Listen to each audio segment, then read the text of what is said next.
말씀은 요한복음 1장 29절부터 말씀 인도합니다. 이튿날 요한이 예수님께서 자기에게 나오신 보고 이르되 보라 세상 죄를 지고 가는 하나님의 어린 양이로다.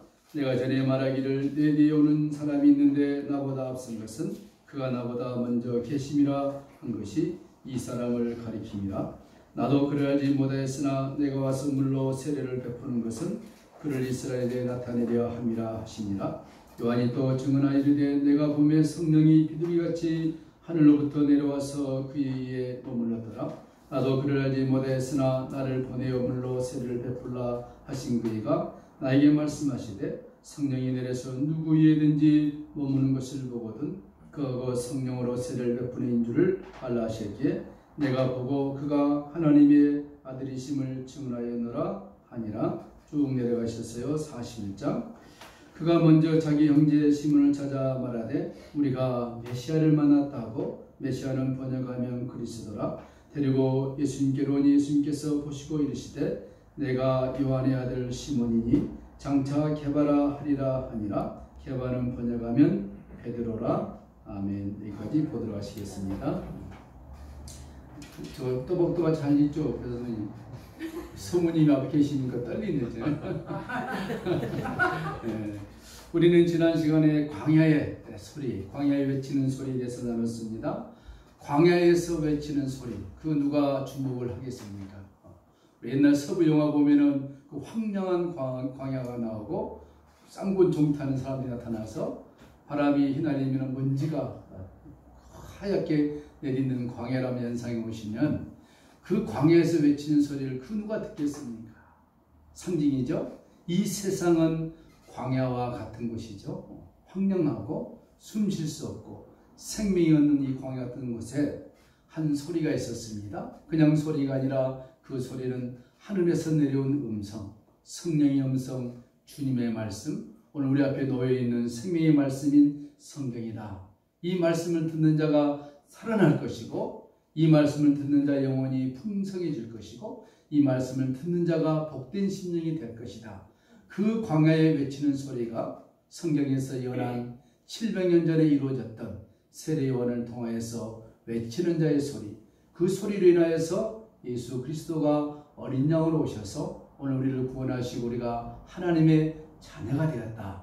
이 기쁜 소식을 우리가 지난주에 살펴보았는데 오늘은 이 시간에는 은혜로다. 이 말씀을 가지고 살펴봅니다. 오늘 본문을 보시면 빛이 이 세상에 오셨는데 자기 백성도 그 빛을 알아보지 못하였다고 예수님 앞에 와 있는 그 유대인들, 구약 대대로 메시아를 기다리는 그의 백성들 향하여서 성경이 책망하고 있는 것을 볼 수 있습니다. 그 빛을 보지 못하는 그들에게 세례요한은 이렇게 말씀하고 있습니다. 보라, 세상 죄를 지고 가는 하나님의 어린 양이로다. 세례요한이 지금 자기 앞에 세례받으러 오고 있는 넉마주의 옷을 걸치고 있는 한 청년, 예수라는 청년을 보고 이렇게 외치는 것입니다.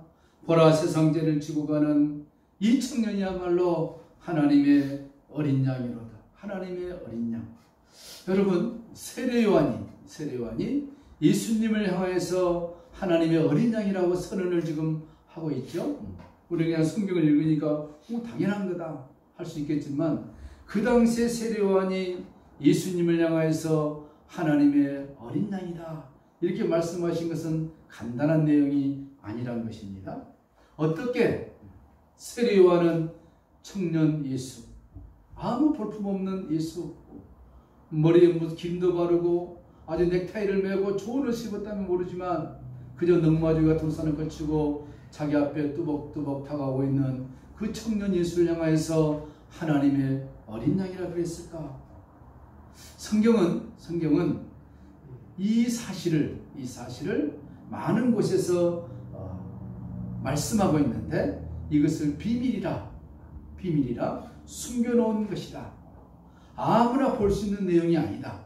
그래서 우리가 이 말을 헬라어로 하면은 무스테리온, 비밀이다. 이렇게 우리가 좀 이해를 할 수가 있죠. 자, 마태복음 13장 11절에 가보면 제자들이 예수님께 나오는데 어째 저에게 비유로 말씀하시냐니까 우리가 이미 13장 공부를 했습니다. 예수님께 가라사대 무슨 비밀이라 그랬죠? 천국의 비밀이라 했습니다. 천국의 비밀을 너희에게는 허락되었으나, 그 제자들에게는 허락되었으나 많은 유대인들, 종교 지도자들, 서기관 바리새인들에게는 허락되지 아니했다 했습니다. 로마서 16장에 가보니까 이 비밀을 계시라 그랬습니다. 계시는 내가 깨닫고 영구에 살아가는 것이 아니라 나의 의지와 상관없이 그 누군가가 나에게 깨닫게 해주는 것이 계시인 것이죠. 에베소서 3장에 보니까 그 계시로 내게 비밀을 알게 줬는데 그 비밀, 무스테리온, 그 비밀이 뭐라 했습니까? 그리스도라고 했습니다. 예수 그리스도는 하나님의 비밀이라고 했습니다. 그렇죠? 골로새서 2장 2절에 가보니까 하나님의 비밀이 있는데, 비밀이죠? 우리도 누구에게 말할 때 이 말은 내게 비밀이야? 그렇죠? 저도 우리 늦둥이한테 나한테 비밀이다 하면 그 비밀을 마음속에 안고 있는데 하나님의 비밀을 했습니다. 세상 사람들 비밀은 별거 아니지만 하나님의 비밀이 있는데 알고 싶지요. 그 하나님의 비밀이 무엇입니까? 그리스도라고 했습니다. 그리스도. 성경은 당시에 이 성경을 기록할 때 많은 사람들이 잘 알고 있는 무스테리온, 이 비밀을 그들이 이해할 수 있도록 써놓은 것입니다. 그래서 예수 그리스도가 누구냐? 하나님의 어린 양인데 그것이 비밀이라 그랬습니다. 비밀이라. 여러분, 이 비밀을 세례 요한이 알게 된 것입니다. 그러므로 세례 요한이 예수님을 보고 이렇게 외치고 있습니다. 보라, 세상 죄를 주고 가는 하나님의 어린 양이로다. 자, 그러면 이 세례 요한은 어떻게 이 청년 예수가 하나님의 어린 양인 비밀을 알게 됐을까요? 우리 32절 볼까요? 32절. 오늘 본문의 32절. 요한이 또 증언하여 이르되 내가 봄에 성령이 비둘기같이 하늘부터 내려와서 그의 입에 머물렀더라. 나도 그를 알지 못하였으나, 자기도 알 수 없다 그랬어요, 세례 요한이. 그러나 나를 보내어 물로 세례를 베풀라 하신 그이가 나에게 말씀하시되 성령이 내려서 누구의 위에든지 머무는 것을 보거든 그가 곧 성령으로 세례를 베푸는 이인 줄을 알라라고 하늘에서 나에게 계시해 주었기 때문에 이 청년 예수가 하나님의 어린 양인 것을 그도 알게 되었다라고 지금 말씀하고 있습니다. 그러니까 예수님의 모습을 정확하게 어린 양과 연결시킬 수 있는 사람은 아무나 하는 것이 아니라 누가 한다고요? 하늘에서 알려준 자, 하늘에서 깨닫게 준 자, 그것을 세례 요한 자신이 받게 되었다는 것입니다. 자, 그러면 구약에서는 우리가 창세기부터 말라기까지 구약에서는 중심 주제가 많이 있지만 그 중에 하나가 뭐냐면 하나님의 어린 양에 대해서 얘기를 많이 했습니다. 그 하나님의 어린 양을 설명하기 위해서 많은 또 예화들을 들었고 사건들이 나타나는 것을 우리가 볼 수가 있죠. 이 사실들을 구약 성경에서 비밀로 알 수 있는 자만이 알 수 있도록 하나님이 전달해 놓으신 것이죠. 그런데 이것을 아무나 깨닫는 것이 아니라 그 세례 요한 우리가 잘 알듯이 예수님과 사촌관계에 있는 것을 잘 알 수 있죠. 그래서 아마 세례 요한이 유학 갔다 온 사람 아니기 때문에 오늘날처럼 그 같은 동네에 살았지 않습니까?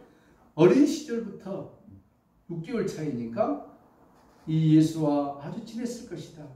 소꿉놀이도 하고 아버지처럼 목소리도 같이 듣기도 하고 배 타고 고기로 잡기도 했을 것이고 너무너무 잘하는, 그러니까 세례 요한이 예수라면 너무너무 잘하는 관계입니다. 그런데 그가 평범한 이 예수가 어떻게 하나님의 어린 양인 것을 그가 알 수 있었을까요? 설령 하늘에서 하나님의 어린 양이라고 그에게 계시를 할지라도 모르는 사람을 그랬다면 오케이 할 수 있는데 너무나 잘하는 사이인데 할 수 있었을까? 그것은 그가 하나님으로부터 보내심을 받은 세례 요한이 자신이 누군가를 그가 깨달은 것입니다. 내가 누구냐? 하나님으로부터 보내심을 받은 자다. 먼저 세례 요한은 알아보고 다른 이들은 알아보지를 못했습니다. 얼마나 많은 사람들이 요단강에 와서 세례 요한이 베푸는 그 물세를 받기 위해서 쭉 줄을 서서 기다리고 있었는데 예수란 청년이 자기 앞에 섰을 때 하늘에서 음성이 들리는데 다른 사람은 뭐 듣지를 못하는 거예요. 음성. 하늘의 소리니까 세례 요한만 듣는 거예요. 또 하늘에서 비둘기같이 형체로 성령이 세례 베푸는 예수 머리에 딱 앉은 것을 많은 사람이 눈을 뜨고 보지만 오직 한 사람 세례 요한만이 봤다는 것입니다. 여러분, 이 성령이 임하는 사건과 어린 양에 대한 이 예언이 구약 성경에 너무 많이 기록되어 있습니다. 먼저 예수 그리스도의 머리에 성령이 임하신 사건이 어디에서 출발했냐면 구약 성경 모세의 기도, 민수기 11장에 보면은 모세가 기도했습니다. 하나님이여 이 백성들에게 주의 신이 임하게 하여 주시옵소서.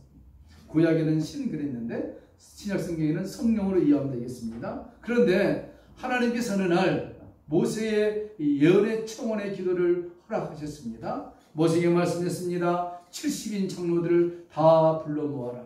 70인 다 불러 모았습니다. 모세가 손을 들고 기도하니 정말로 성령이 그들에게 임해버린 거예요. 충만하게 임해버렸습니다. 그런데 그 중에 엘닷과 메닷이 있는데 좀 이름도 신기하죠? 엘닷, 메닷. 그들은 그냥 나오질 않았어요. 뭐 하나님의 성령을 주냐. 그 엘닷과 메닷도 아마 70인 장로 속에 들어있었는데 그들은 안 나가버렸어요. 그런데 하나님의 성령이 얼마나 강했으면 방 안에서 삐져있는 엘닷과 메닷에게도 성령이 임해버렸다니까요. 신기한 거죠. 신기한 거죠. 이 하늘의 비밀을 그 70인이 알게 된 것입니다. 이것은 또 다윗의 기도를 통해 알 수 있죠. 10편 51편에 보니까 다윗이 범죄하고 난 이후에 어떤 범죄였습니까? 자기의 가장 사랑하는 신복 우리아의 아내 밧세바를 범하고 난 다음에 다윗이 이런 기도를 합니다. 하나님이여 나를 주님 앞에서 쫓아내지 마시고 주님의 성령을 내게서 거둬가지 마시옵소서. 우리는 복음성가 때 이거 재밌게 하지 않습니까? 근데 다윗은 이 설의 고백을 가슴이 찢어지면서 하는 거예요. 하나님의 성령을 내게서 거두지 마시옵소서. 성령이 떠나는 것을 그렇게 다윗이 두려워했습니다. 주의 성령을 내게서 거두지 마시옵소서. 이 말의 의미는 무슨 말이냐면은 주의 성령이 자신을 떠나버리면은 나는 죽은 시체와 같습니다. 나는 살아있다 했지만 산 존재가 아닙니다. 하나님의 영이 나를 떠나버리는 나의 이 마음은, 나의 영혼은 죽은 것 같습니다. 그 고백이. 하나님은 다윗에게 하나님의 성령이 하나님을 잃어버린 경험을 하게 함으로써 하나님 앞에 불성하는 죄가 얼마나 큰가를, 하나님의 말씀을 어기는 죄가 얼마나 큰가를 다윗에게 보여주고 있으면서 오늘 우리들에게 경고를 하고 있습니다. 에베소에 보니까 하나님의 성령을 근심케 하지 말라 했습니다. 하나님의 성령이 우리와 함께 하지 않으면 너희는 고통 속에 살 수밖에 없는 연약한 존재인 것을 성경이 말씀해 주고 있는 것이죠. 그리고 구약 성도들은 하나님의 성령이 떠날까 봐 너무너무 두려워했습니다. 그래도 성령이 떠나버리고 안 오 이런 것이 아니라 하나님 앞에 불순종하면 하나님의 은총의 자비가 우리에게서 멀리 느껴지는 것을 너희들이 고백하게 될 거라는 것입니다. 우리가 오늘 이렇게 걸어 나올 수 있고 숨 쉴 수 있고 여기 앰뷸런스 타고 오시면 어렵지 않습니까?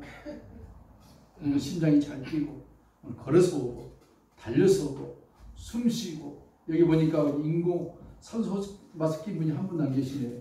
얼마나 감사합니다. 하나님 은혜인 줄 믿습니다. 우리가 걸어다니고 숨쉬고 뛰는 것이 이게 돈이라니까. 돈이요. 어마어마한 돈입니다. 그래도 우리는 감사가 얼마나 부족합니다. 저희 우리 동기 목사님이 지금 암 치료하면서 구역질 나지 않고 먹을 수 있는 것이 얼마나 감사한지. 4차까지 너무 울렁거려서 못 먹었는데 지금 괜찮대. 먹을 수 있는 것이 얼마나 감사한지. 그 어린 이제 자기 몸으로 일어날 수 있대요. 세수도 할 수 있고 머리도 감을 수 있고 그 사모님이 다 해줬는데 세상에 내 손으로 세수할 수 있고 머리 감을 수 있고 너무너무 감사합니다. 그리고 밖을 못 나갔는데 차를 운전하고 가을 하늘을 쳐다보니까 하늘이 달라 보입니다. 얼마나 감사합니다.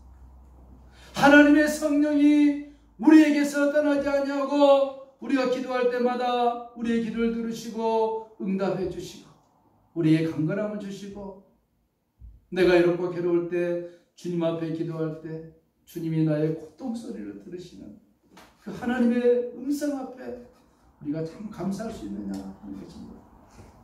여러분, 구약 성도들은 이렇게 하나님의 성령이 자기들에게서 떠난 것을 두려워했는데 하나님의 성령이 우리 육신을 성전 삼아서 계시고 있는 거 아닙니까? 누구 때문에요? 예수 그리스도의 십자가의 사건 때문에. 주님이 고린도전서에서 말씀했습니다. 너희의 누추한 몸이지만 너희의 몸을 내가 성전 삼아 있겠다. 우리 영혼이 떠나간 그 순간에 성령도 우리 곁에서 떠나가 버리시죠. 영혼이 떠나니까 필요 없는 거 아닙니까? 그러므로 육신은 하나님의 성령이 함께 거하고 있는 거룩한 홀리바디, 거룩한 몸이 된 것입니다. 그래서 우리가 예수 믿는 우리가 존재가 달라진다니까요. 똑같은 사람이 아닙니다. 똑같이 보인다 할지라도 내면을 들여다보면 우리는 너무나도 거룩한 존재라는 것입니다. 여러분, 미운 오리새끼 동화 혹시 아시죠? 미운 오리새끼가 같이 다니면서 왜 나는 이렇게 못생겨 살아와 절망하고 있었는데 어느 날 거울 앞을 지나갑니다. 5마리가 딱 지나갔는데 자기를 쳐다보는 순간 깜짝 놀랍니다. 자기가 누굽니까? 백조였습니다. 거울에 비치는 모습, 4마리는 미운 오리새끼 검한데 자기는 하얀 백조라는 거예요. 그 순간부터 자기의 좌절과 절망과 탄식은 떠나버리고 나는 백조다 외쳤단 거 아닙니까? 무슨 얘기입니까? 우리가 세상 사람들과 같이 살고 있습니다.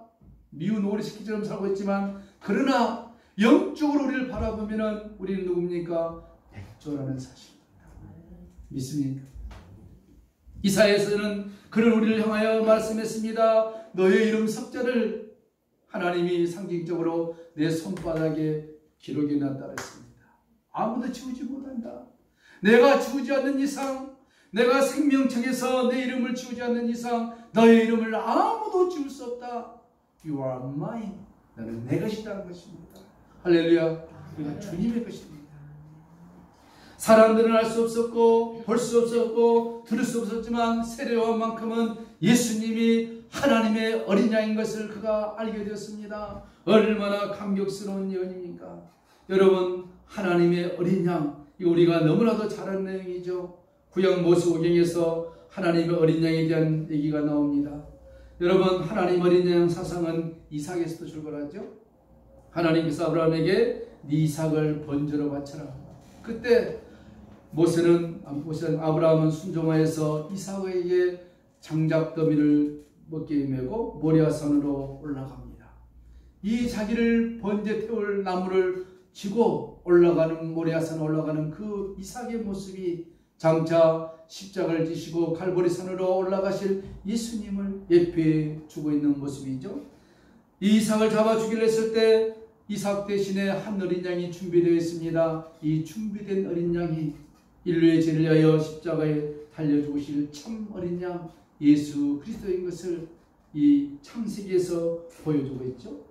6월절에 넘어가서 무지한 어린 양의 피가 임방과 무설지에 발랐을 때 죽어야 할 장자가 죽지 않냐고 넘어가는 패스오버 6월절 사건 우리가 잘 알고 있죠. 십자가를 통해서 하나님의 어린 양이신 예수님이 죽으실 것을 보여주고 있는데 그 어린 양은 그다음 10일에서 14일까지 가족과 함께 삽니다. 이렇게 가족과 함께. 어린 양 잡아서 막 잡아 죽인 것이 아니라 14일, 10일에서 14일까지 그 집 가족과 함께 지내요. 그런 다음에 어린 양을 잡습니다. 왜 그러냐면은 그 어린 양이 그 집 가족과 함께 하나라는 것을 상징으로 보여줍니다. 10일에서 14일까지 어린 양과 함께 있으면서 14일 지나고 나면 그 어린 양을 죽이는데 어떻게 죽이느냐? 우리 가족의 모든 죄가 이 어린 양에게 넘어간다. 그러므로 대표해서 어린 양을 잡아 죽이면서 하나님이 우리가 죽어야 할 죄를 이 어린 양이 대신해서 죽습니다. 이렇게 했다니까요.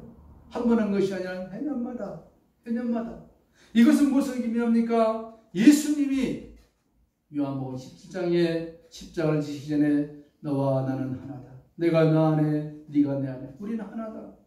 너희들이 죽어야 할 그 모든 죄를 인류가 져야 할 그 모든 죄를 나 예수가 지고 모리아산 이삭이 올라갔듯이 그 칼보리산을 내가 올라가서 십자가의 죽음으로 온 인류의 죄를 내가 사해 주겠다.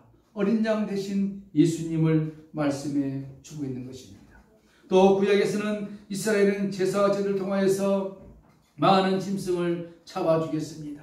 그 제물을 잡아 죽인 것은 장차 예수 그리스도가 히브리서에 보니까 once for 단번에 두 번도 아니고 세 번도 아니고 단번에 온 인류의 죄를 속죄하심으로 더 이상 제사가 필요 없는 것을 선언해 버렸습니다.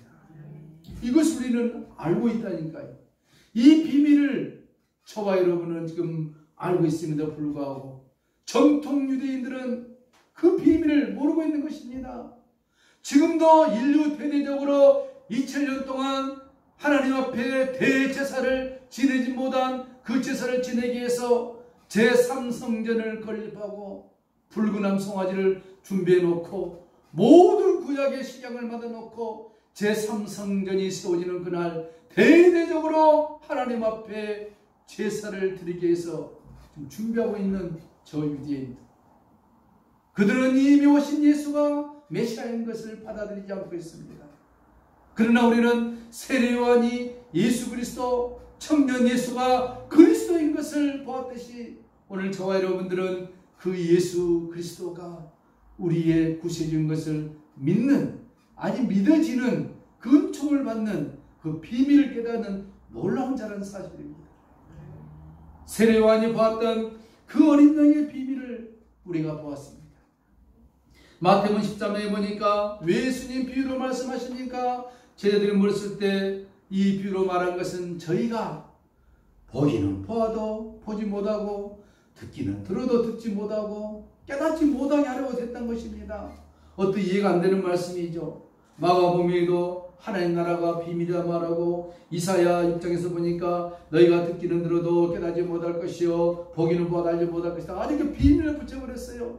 이 말의 의미는 예수를 모르고 많은 사람을 지옥에 보내겠다 이런 의도가 아니라 하늘의 하나님께서 누구든지 계시로 열려주지 아니하면 깨닫지 못하는 것이 성경의 예수 그리스도의 비밀이라는 것입니다. 세상의 모든 종교는 자기가 깨달아가는 것입니다. 알아가는 거예요. 불교에서 그것을 열반이라고 하지 않습니까? 그리고 어느 정도 되면 나 해탈했다 그러지 않습니까? 그러나 성경의 진리는 우리가 찾아갈 수가 없는 것입니다. 하나님께서 그의 은혜로 우리에게 오셔서 깨닫게 해주셔야만이 깨달을 수 있는 것, 나의 자력으로 절대로 구원이 이루어질 수 없다는 것을 못을 박아버린 것입니다. 하나님의 은혜가 아니고는 그 누구도 예수 그리스도가 어린 양이라는 것을 알 수 없다는 것입니다.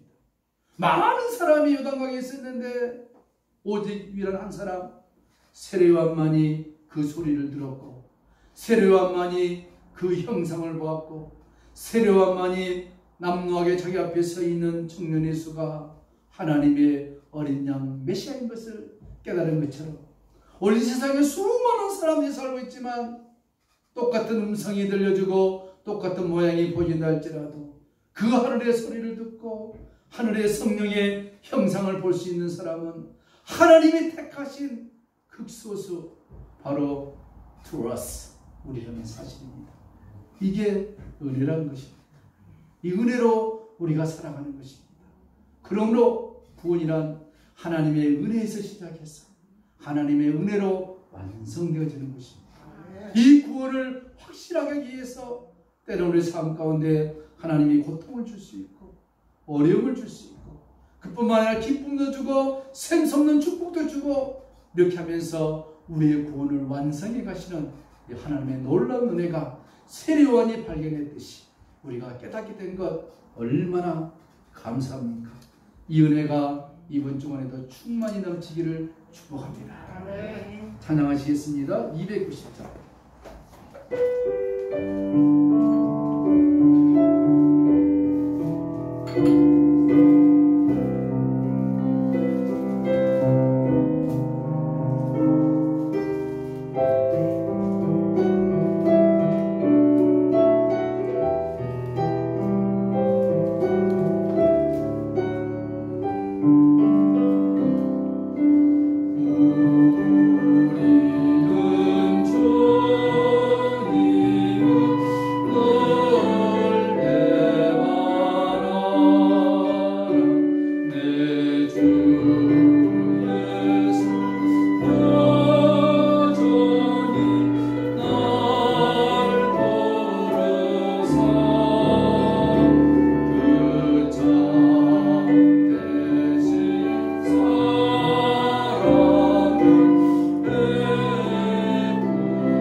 Oh